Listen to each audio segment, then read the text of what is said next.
Garden Basics with Farmer Fred is brought to you by Smart Pots, the original lightweight, long-lasting fabric plant container. It's made in the USA. Visit smartpots.com/Fred for more information and a special discount. That's smartpots.com/Fred. Welcome to the Garden Basics with Farmer Fred podcast. If you're just a beginning gardener or you want good gardening information, well, you've come to the right spot. It's that time of year. You're thinking about what to plant in your spring and summer garden. You're looking at all those empty plant containers in your yard. Maybe you're asking yourself, what flowers or vegetables should I be growing in those pots this year? But are those containers really empty? If you still have last year's potting soil in those containers, you might be wondering, do I need to toss that expensive soil into the garden and buy brand new potting soil? Well, our favorite retired college horticulture professor, Debbie Flower, answers with a firm, go ahead and use it again. However, that old potting soil needs some rejuvenation first. We have tips for making that old potting soil act like new again. Yes, old used potting soil is your friend, but it needs some tender, loving care to help you have a bountiful garden of food and flowers in 2022. We're podcasting from Barking Dog Studios here in the beautiful Abutilon jungle in suburban Purgatory. It's the Garden Basics with Farmer Fred podcast, brought to you today by Smart Pots and Dave Wilson Nursery. And we'll do it all in under 30 minutes. Let's go. We like to have Debbie Flower drop by when we answer your garden questions and just talk gardening in general here in the Abutilon jungle. Debbie, it's that time of year when people are going to go out, they're going to get plants, they're going to get seed, and they may be buying soil. But before they buy soil, they may take a look at around their yard and they see all these pots with no plants in them, but they're full of soil. There might be nurseries that might say, oh, you don't want to use that. You need to buy our new soil. Right. But that old soil that you have, I guess it really depends what's in it and what it is. Right. And what it needs. Right. And can it be reused? Yes. I reuse potting soil all the time. I have many instances where I look around and there are pots with dead things in them. Okay. As I said to my cousin, I still kill plants. I just know how to do the autopsy.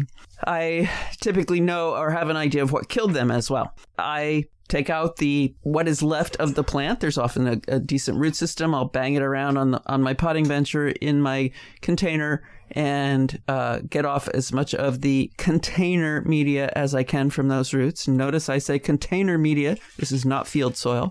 And I dump it I use kitty litter boxes that I bought specifically for the purpose of mixing media. And I dump it in there and mix it up with whatever else I have and reuse it. I very often add a rock component to that reusable media and some new bagged container media. Container media is not soil.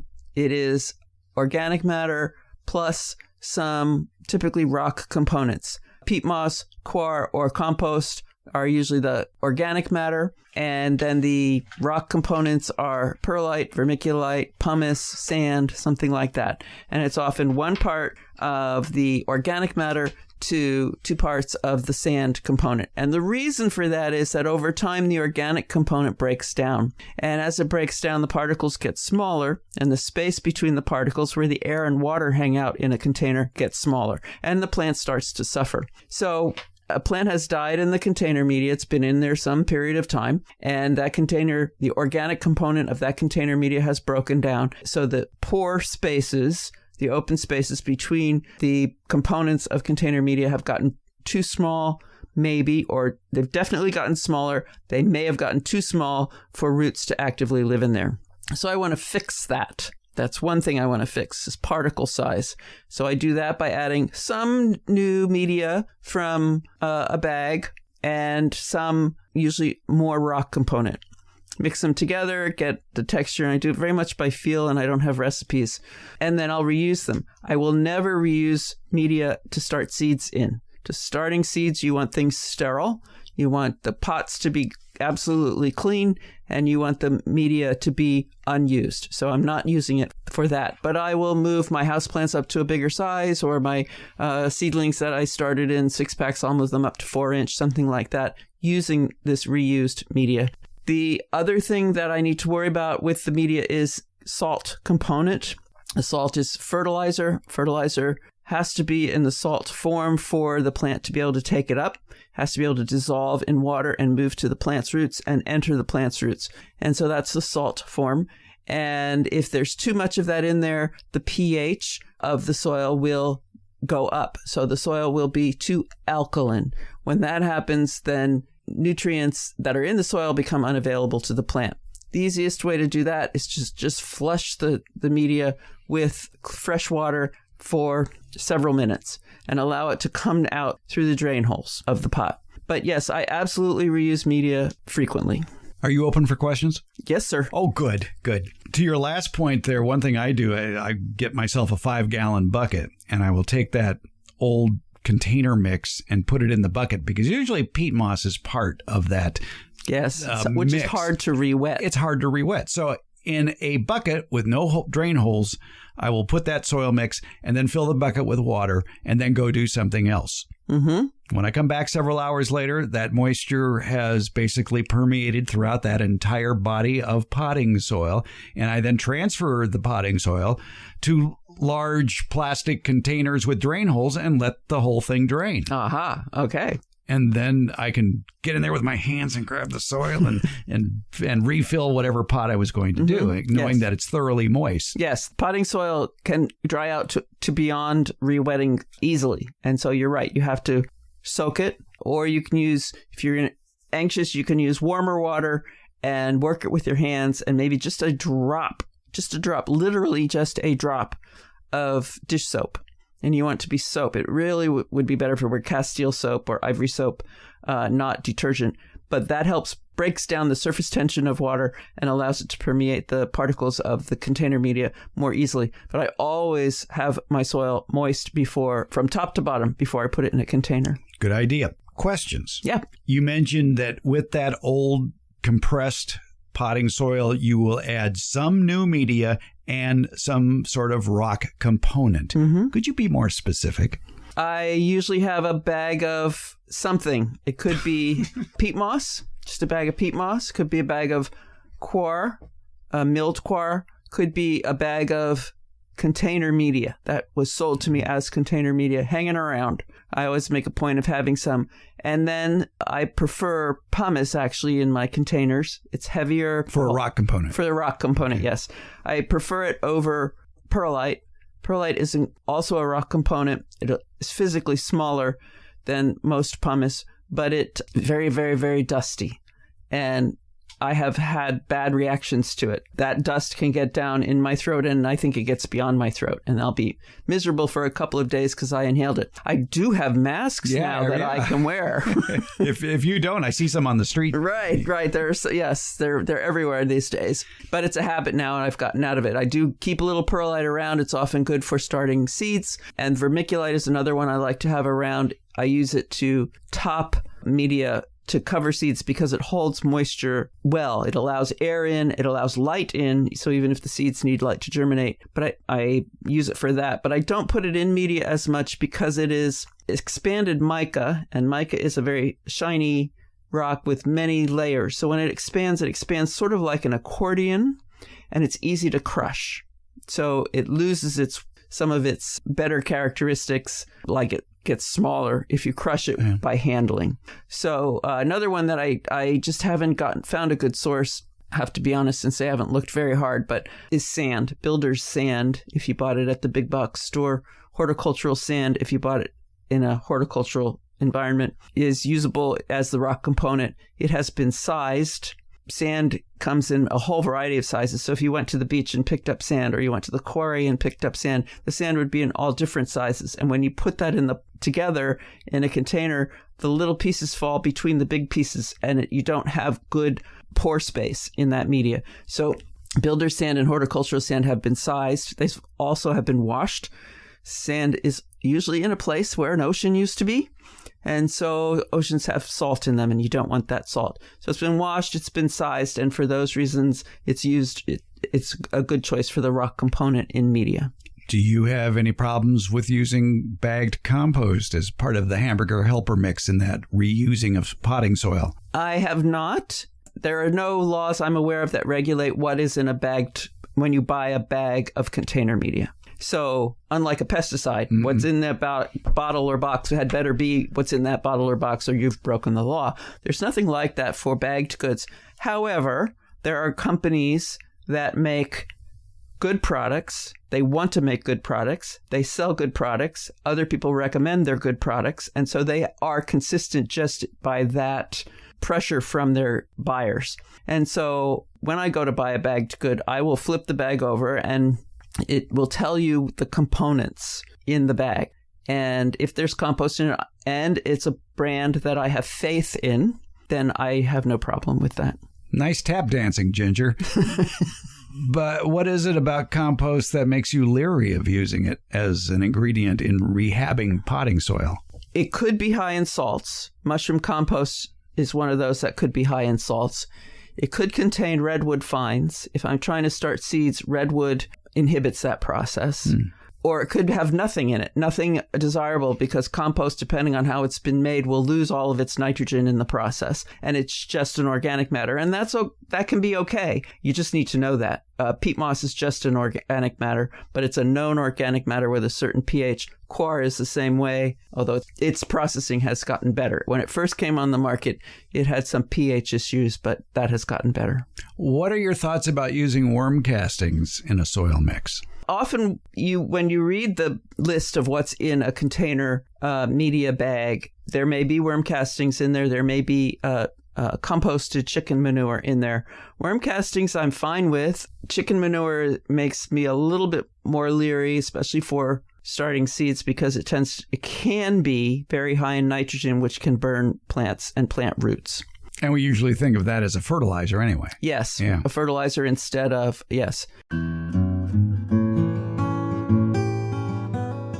You've heard me talk about the benefits of Smart Pots, the original award-winning fabric container. Smart Pots are sold around the world and are proudly made 100% right here in the USA. Smart Pots is the oldest and still the best of all the fabric plant containers that you might find. Many of the imitators are selling cheaply made fabric pots that fall apart quickly. Not Smart Pots. There are satisfied Smart Pot owners who have been using the same Smart Pots for over a decade, actually approaching 20 years. When you choose Smart Pot fabric containers, you know you'll be having a superior growing experience with the best product on the market. And your plants will appreciate Smart Pots too. Because of the 1 million microscopic holes in Smart Pots, your soil will have better drainage and the roots will be healthier. They won't be going round and round on the outside of the soil ball like you see in so many plastic pots. The air pruning qualities of Smart Pots creates more branching of the roots, filling more of the usable soil in the Smart Pot.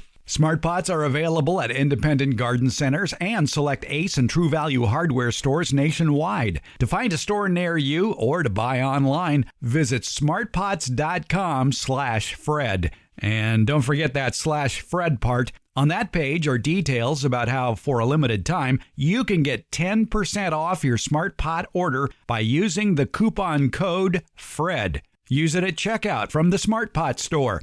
Visit smartpots.com/Fred for more information about the complete line of Smart Pots lightweight, colorful, award-winning fabric containers. And don't forget that special Farmer Fred 10% discount. Smart Pots, the original award-winning fabric planter. Go to smartpots.com/Fred. If you haven't shopped at your favorite independently owned nursery lately, well, you're missing out. Now arriving are Dave Wilson Nursery's excellent lineup of farmers market favorites. It's great tasting and healthy fruit and nut varieties. They're already potted up and ready to be planted. We're talking about almonds, blackberries, blueberries, boysenberries, figs, grapes, hops, kiwi, mulberries, olives, pomegranates, and much more. Oh, you want more? Well, here you go. Your favorite Dave Wilson bare root deciduous fruit trees are arriving. Peaches, plums, cherries, including my favorite, the plum apricot cross, the pluot. Wholesale grower Dave Wilson Nursery has probably the best lineup of great tasting fruit and nut trees of any grower in the United States. Find out more at their website, davewilson.com. And while you're there, check out all the videos they have on how to plant and grow all their delicious varieties of fruit and nut trees. Plus, at davewilson.com, you're going to find the nursery nearest you that carries Dave Wilson's plants. Your harvest to better health begins at davewilson.com.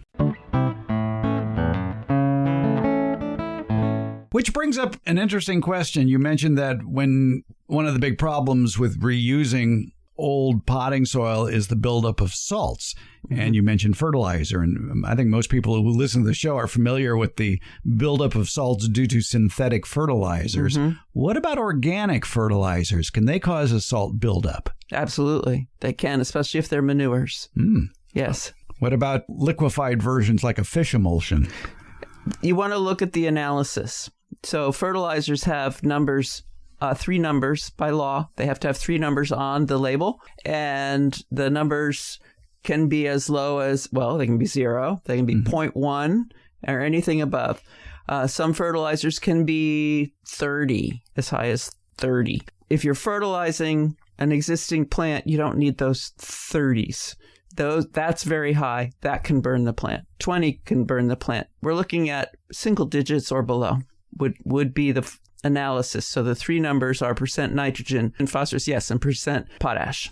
Well, okay, so you go for something that has single digits, like a 555 or an 841 or whatever. Some of those could be manures. Some of those could be manures, but they have been diluted somehow or washed and lost some of their powerful nitrogen. It's nitrogen that the manures contain. Okay, so there's nothing on a label of an organic fertilizer that would indicate that there is sodium in here. There may be. Some of them will list on the back. There's an analysis of the fertilizer that's in the container, and they have to tell you nitrogen, and then underneath that it'll be soluble nitrogen and insoluble nitrogen. So the soluble nitrogen is available to the plant immediately. That number is very important. That's where you're going to get burn if you're going to get it.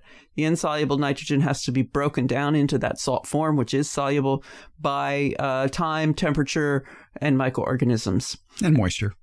So the conditions of growing are what will determine how fast that happens. And if temperatures are good and you got moisture and you've got healthy soil, that'll be fairly quickly, but the plant will also grow fairly quickly. So it's a nice symbiosis sort of where the fertilizer breaks down and the plant grows fast enough to use it up. And so typically you don't get burn from the insoluble nitrogen. Then they'll say phosphoric acid and what the percentage of that is, and potash, what the percentage of that is. And then they sometimes list other things. Right. Calcium, iron, sulfur are 3 that are very commonly listed. Sometimes I have seen sodium. Sodium is a bad guy. If you live with a water treatment system in your house that takes the calcium out of your water, it's typically replaced with sodium, and that will kill plants really quickly. In houses that are set up that way, you typically have a spigot outdoors that does not have is not attached to the water treatment system, and that's the water you want to use for indoor and outdoor plants. One thing I will avoid buying in container media is mycorrhiza. Yeah, what the hell's that? Mycorrhiza is a relationship between fungus and plants, and the fungus needs the plant for sugar, and the plant benefits from the presence of the fungus by the fungus can grow very quickly over large spans of soil or mulch and permeate places smaller than plant roots can get into and bring back to the plant, typically it's phosphorus and water. It sounds wonderful, and it is wonderful, but there is no need, unless we're reclaiming mining sites, which some people do. I did for a while in part of my career. But gardeners in general do not need to inoculate containers or field soil with mycorrhiza. When mycorrhiza was first discovered and promoted, fertilizer companies jumped on the bandwagon and said, we're going to put this in our bagged goods and raised the price. The price of the price of bagged goods went up tremendously. The problem is that mycorrhiza is very specific. The host plant, it will only react to certain host plants, and it will only react if the host plant is in need of the phosphorus. It will not grow unless it will benefit. Plants ooze things out of their roots, liquid, and that liquid has some kind of chemical component. And if the chemical component is such that shows the plant is in need of phosphorus, that chemical component stimulates the mycorrhiza to grow. If you're applying a mycorrhiza to a healthy plant in a healthy soil environment and there are no nutrient deficiencies, the mycorrhiza will never grow.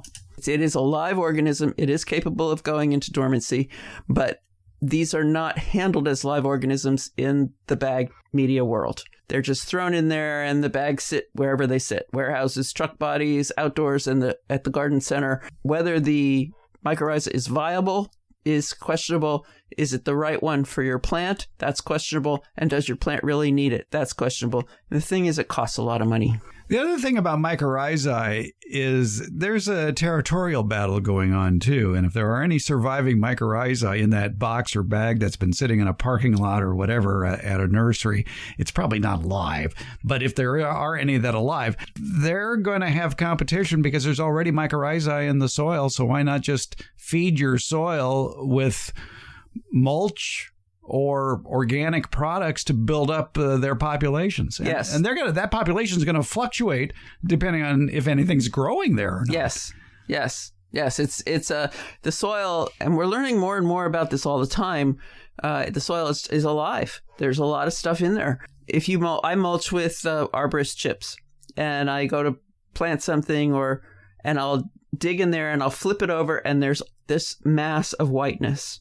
That's mycorrhiza. That's the fungus. That's the beneficial fungus. That's the good stuff. And so it's happening. I did not apply anything. And there is, I believe, some scientific evidence that shows that these mycorrhiza even get into container media. Right. And we should point out, too, that when we say mycorrhiza, we're not, there is no critter in the ground named Mike.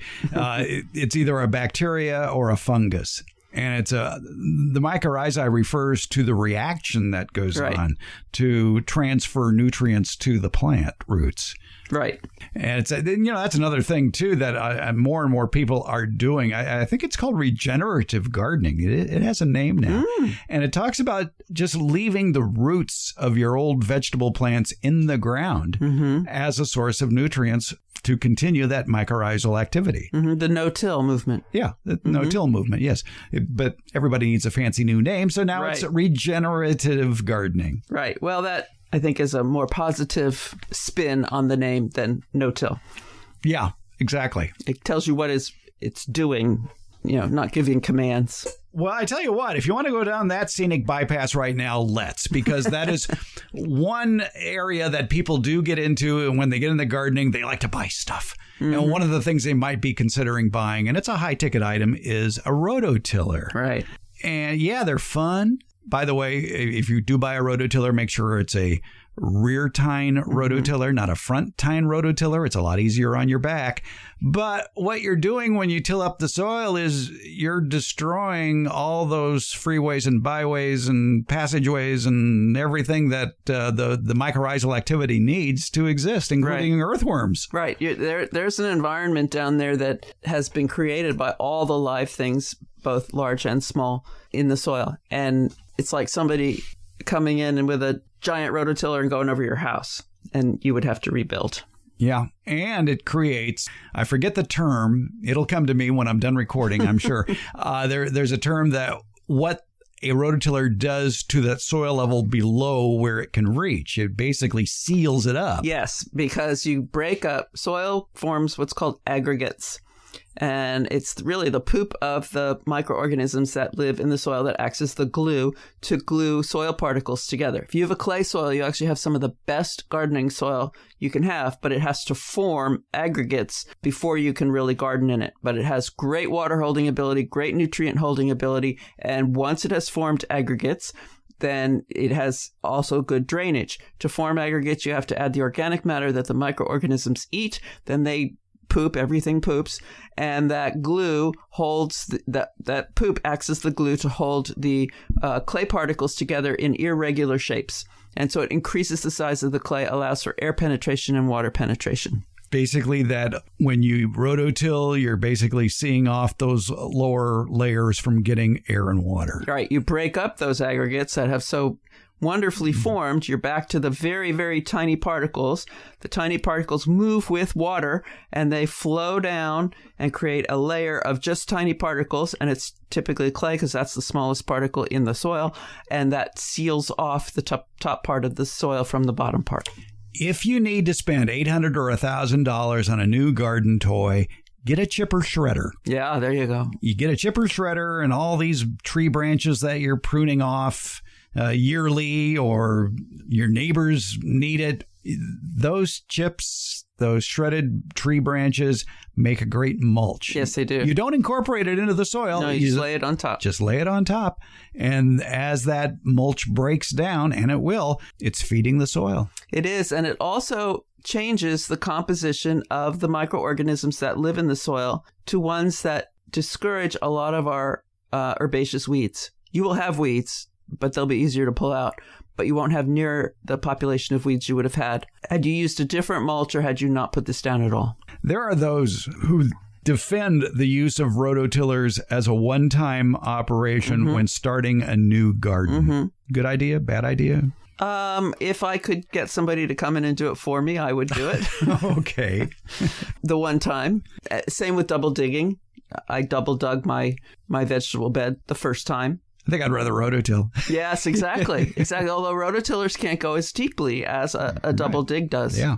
So double digging takes off the top layer, puts it aside, and then digs into the bottom layer.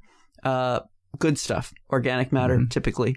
And then you take off the top layer from next door, move it over, and loosen up and add good stuff to the bottom layer. And you do that over the whole bed, finally removing the first top layer all the way to the other end of the bed and putting it on top. But you just do that once. And mulch will take care of it for the rest of its life. That opens it all up. Then you put mulch on top. If you keep the soil protected with mulch on top forever after, it will never get tight again. And also, by keeping those old roots of your old vegetable plants in the ground, that also helps create airspace. Mm-hmm. Roots are pretty amazing. They create a pathway for water to get down into the soil, for instance. I forget where we started, but we gave out a lot of great information there. Yeah, we should go back and hear the beginning. Well, I'm sure it was wonderful. You have faith. Yes, I do. I believe it was reusing old potting soil. Yes. Right. Well, that was very scenic. Thank you. Mm-hmm.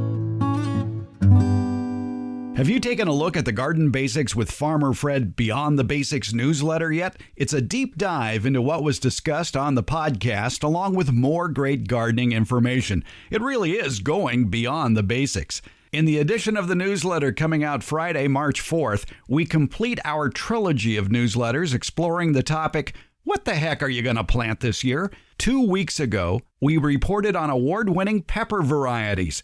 Last Friday, it was all about tomato varieties that deserve a place in your garden. And on the edition that comes out Friday, March 4th, we're talking about a mix of All-America Selections winners, including chard, eggplant, kale, lettuce, melons, okra, and zucchini, as well as high-performance award-winning flowers, such as begonias, zinnias, and petunias. You heard about these plants in episodes 168 and 169 in the Garden Basics podcast. Now you can read even more about them. We have thorough descriptions, pictures, and links to this combination of colorful flowers and tasty vegetables. It's in the Garden Basics with Farmer Fred newsletter, Beyond the Basics. Find a link in the podcast show notes or at farmerfred.com or by going to substack.com/gardenbasics. Think of it as your garden resource that goes beyond the basics. It's the Garden Basics with Farmer Fred newsletter, and it's free. Please subscribe and share it with your gardening friends and family. The Garden Basics with Farmer Fred newsletter, Beyond the Basics. And thank you for listening.